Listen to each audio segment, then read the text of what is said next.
శరుణి ఇంటికి వచ్చినప్పుడు ఒక బుక్ రాశాను. అది మీరు ముఖ్యమంత్రి గారు ఇనాగ్రేట్ చేస్తే బాగుంటుంది, వెరీ పర్పస్ఫుల్ బుక్ అని అమ్మాయి చెప్పినప్పుడు చాలా అమేజ్ అయ్యాను నేను.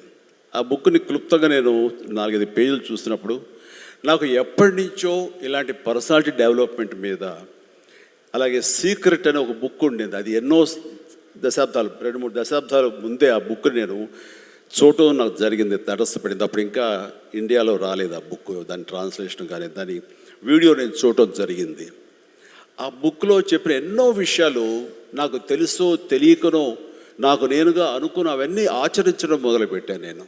అది నాకు ఎంతో హెల్ప్ అయింది. ఓ ఇలా ఉంటుందా అన్నది. సో తను అడిగిన ప్రశ్న కానీ ఇందాక గౌరవ ముఖ్యమంత్రి గారు చెప్తున్న దానికి మైండ్ సెట్ షిఫ్ట్ అనేది అత్యంత అవసరం. మనం ఒక గాడిన పడి అదే ధోరణిలో ఒక గానుగెద్దులాగా కష్టపడతాం. ప్రతి వాళ్ళు కష్టపడతారు. బట్ ఆ కష్టపడటంలో స్మార్ట్గా కష్టపడతారా, హార్డ్ వర్క్ తోటి వాళ్ళు కష్టపడుతున్నారా అనే దాని మీద మనం ఆలోచించుకుంటే కనుక చాలామంది ఇలాంటి అవేర్నెస్ లేక, ఇలాంటి శరుణి లాంటి వాళ్ళు ఇచ్చేటువంటి పుస్తకాలు వాళ్ళకి గైడ్ చేయక, లేకపోతే గురువులు గైడ్ చేయక, లేకపోతే వాళ్ళుగా ఆ షిఫ్ట్ అనేది తెలియక అదే గానుగెద్దులాగా అదే కష్టంతో అలాగే జీవితాన్ని వెళ్ళదీసే వస్తారు. అట్లాగే ఏదో టైంలో రిటైర్డ్ అయిపోతారు, జీవితం చాలిస్తారు, ఇది చాలు ఈ జన్మకి ఇంతే అనుకుంటారు. అది కరెక్ట్ కాదు. మైండ్ షిఫ్ట్ చేయటం మూలంగా కష్టపడే మనస్తత్వం ఉంటే, నీ ఇష్టమైనటువంటి ప్రొఫెషన్లో కనుక నువ్వు ఉండగలిగితే ఆ రాణింపు, ఆ వెళ్ళే హైట్స్ అది వేరే. అంటే ఉదాహరణకి నేను చెప్పుకుంటే, నా గురించి సాదాసీదా కుటుంబంలో పుట్టి ఒక మామూలుగా ఒక డిగ్రీలో యావరేజ్ మార్కులతో చేసిన తర్వాత ఏం చేయాలి, ఎలా చేయాలి అని అనుకుంటే నా తల్లిదండ్రులు నన్ను గైడ్ చేసేంత నాలెడ్జ్ కూడా వాళ్ళకి లేదు. అలాంటి టైంలో నాకు అనిపించింది, నాకు చిన్నప్పటి నుంచి ఇంట్రెస్ట్ యాక్టింగ్. 10th క్లాస్ చదువుతున్నప్పుడు ఒక డ్రామా వేశాను, బెస్ట్ యాక్టర్ వచ్చింది. కాలేజ్ డేస్లో ఇంకో డ్రామా వేశాను, అది బెస్ట్ యాక్టర్ వచ్చింది. అది documented, it's that full proof. So నాకు అనిపించింది, ఓహో మనలో గొప్ప నటుడు ఉన్నారనమాట, మనం కనుక ట్రై చేస్తే సినిమా ఇండస్ట్రీలో ఒక లెవెల్లో ఉండొచ్చు అనమాట.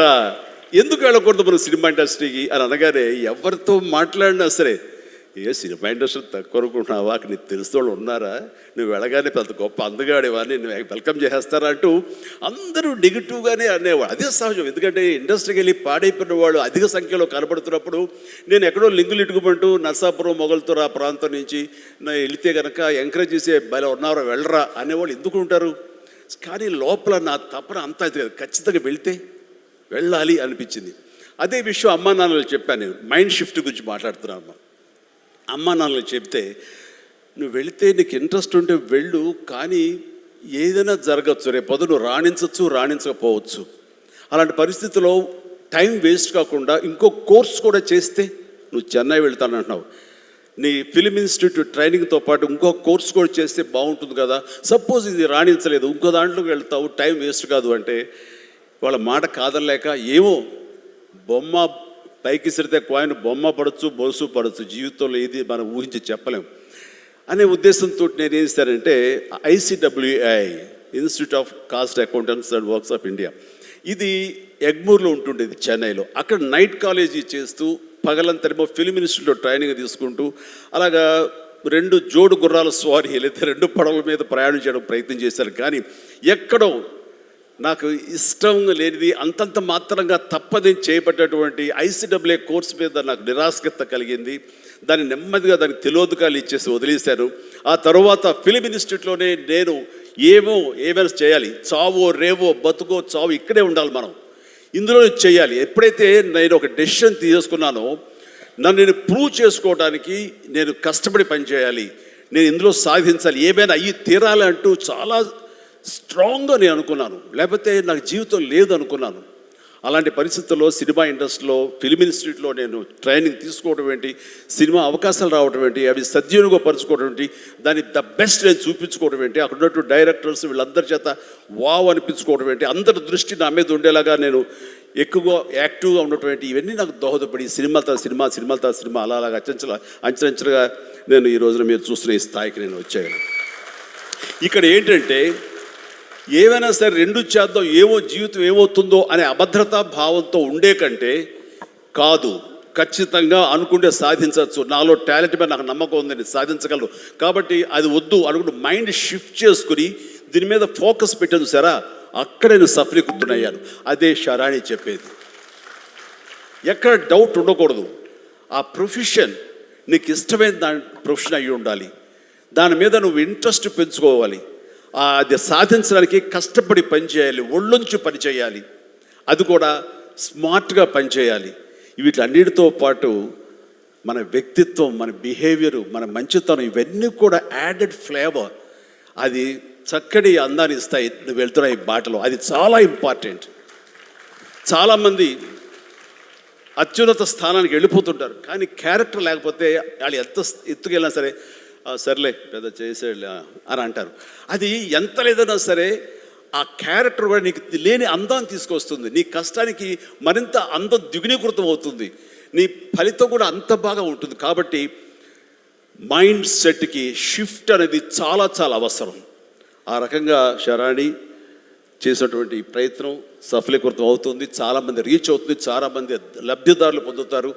అండ్ చెప్పాలంటే మన నారా చంద్రబాబు నాయుడు గారు కూడా చిన్నతనం నుంచి, కాలేజీ రోజు నుంచి నాయకత్వ లక్షణాలతోటి అక్కడ నాయకుడుగా కాలేజీలో ఉంటూ అక్కడి నుంచి తనకి ఇష్టమైన ఈ ఫీల్డ్లో రాణించాలి, నా రాష్ట్రానికి సేవలు చేయాలి, ఇక్కడ ఏమైనా సరే అవ్వాలి అనే అకుంఠిత దీక్షతో అయ్యారు.